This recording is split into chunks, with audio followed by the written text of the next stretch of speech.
Shabbat Shalom, everyone, and a happy Hanukkah. Make sure you get home early today to light the menorah before the Shabbos candles. Candle lighting today is at 5:09, so you need to light the Shabbat candle, light the Hanukkah menorah, the second night of Hanukkah before Shabbat begins, to bring in a double light. As we know, as we live in a world of darkness, so to make sure that we bring in a double energy of light, especially right now. As we read the blessings for the Hanukkah menorah last night, we've read a blessing that we've read for many, many, many years, my entire lifetime, but this year it had more meaning than ever. And that is, Sha'asa nisim lavotenu bayamim hahem bizman hazeh. For God that made miracles in those days and in these days. And we know we need tremendous miracles. Our boys are in Gaza, and to give them a blessing and get our hostages out. Actually, one of the hostage fathers, Abi Lulu, his son is still in Gaza, and he'll be joining us this Shabbos at the Shabbos Kiddush tomorrow, and we hope that you'll join us. It's very interesting. In the Gemara, in the Talmud, it says, "My Hanukkah." What is Hanukkah? And it said that the menorah lasted for 8 days. It doesn't really mention the victory of the Maccabees, which is interesting because in the Siddur it does mention the victory of the Maccabees, and we talk about the victory of the Maccabees. But the true miracle of Hanukkah was that the menorah lasted for 8 days. And the question is why? Like, who really cares if the menorah lasted 8 days? It was all about the victory, to be able to rededicate the temple in order to get control of Beis HaMikdash, to have religious freedom. And so why is it so special about the mitzvah of the menorah and that it lasted 8 days? And really the miracle could have been they found found 8 jars of oil. And the truth of the matter is there was many jars of oil that were found when they came back to the Beis HaMikdash. The Greeks did not destroy the oil. The Greeks did not destroy the Jewish people. This was not an existential threat in the sense of extermination like the Holocaust, or like Purim, which was a Holocaust, which Haman wanted to destroy every single Jew.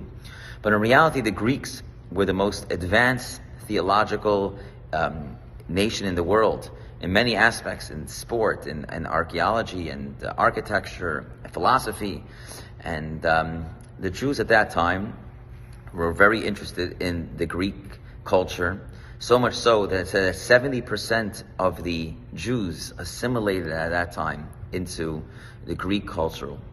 And the truth of the matter is that while in today's war of the Maccabees would be considered as very extremists, because the Maccabees went to fight a war. Why? Because the Greeks didn't allow them just a couple of mitzvahs they weren't allowed to do.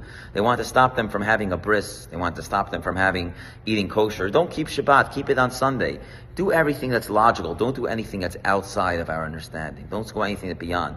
Anything that has to do with emunah, with faith, or bitachon, that leave outside. But belief in individual understanding, good culture, have a good bagels and lox, have some good chicken soup, have a nice Jewish heart, and be kind, that they were strong believers in. And so, but these Maccabees knew, the Hashmonaim knew, that if they don't fight on behalf of Jewish freedom, of religious freedom, to be able to celebrate a Jew as the Torah tells us, to believe in God, to have Shabbat, to have a bris, to have kosher, and all these ideas, then Judaism will cease to exist. And so when the Greeks went into the temple, they didn't destroy the oil, they just defiled the oil. They said, why do you need to have a kosher symbol on the oil? Why do you need to have something that's done by a rabbi, the oil is fine on its own. And so the truth of the matter is that if they would have went into the Beis HaMikdash after they would have won the war against the mighty Greek army, which was a tremendous miracle of few over many, of the weak over the strong, of the impure versus the pure, as it says in the Siddur. But they would have went and light the oil of the menorah that was defiled by the Greeks, even though halachically, according to Jewish law, at a time of war, you don't need to have special oil, which comes from these special olives that were with one drip signed by the high priest. But you can use any oil. But if they would have lit the oil of the Greeks, then it would be considered as if they won the battle, but they didn't win the war. And at the time of Hanukkah, when they found this one jar of oil, and that oil lasted 8 days, it went beyond any natural order to understand. Way beyond the idea that in Gaza the fuel lasted for 2 months. But in the oil menorah that lasted for 8 days, which was so supernatural, it showed the rest of the Jewish people at that time who assimilated that there's a God in the world, that God that goes beyond nature. And the 70% that assimilated started to come back to Judaism. And so as we celebrate this Hanukkah, we celebrate the miracle of the menorah, we celebrate our Jewish pride, we celebrate our Jewish identity.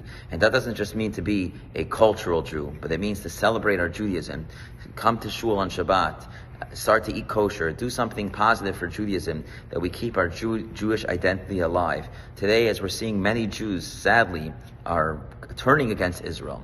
Many young Jews, and it's because they lost their Jewish identity, they lost their Jewish pride, they lost the importance of Judaism in their life. And so for them, it's all about geographics. They don't understand the realities of the world, they understand the realities of Judaism, the realities of Israel. And so it's important that we teach our children Jewish identity, and with that they will support our Israel, they will support our soldiers until we have every single hostage home, and God willing, with the miracles of Hanukkah, we'll be able to celebrate very soon with all of our soldiers back home and our hostages back home, and have peace in the land of Israel with the ultimate lighting of the menorah in the Holy Temple very soon in our days. Shabbat Shalom everyone, and a happy Hanukkah.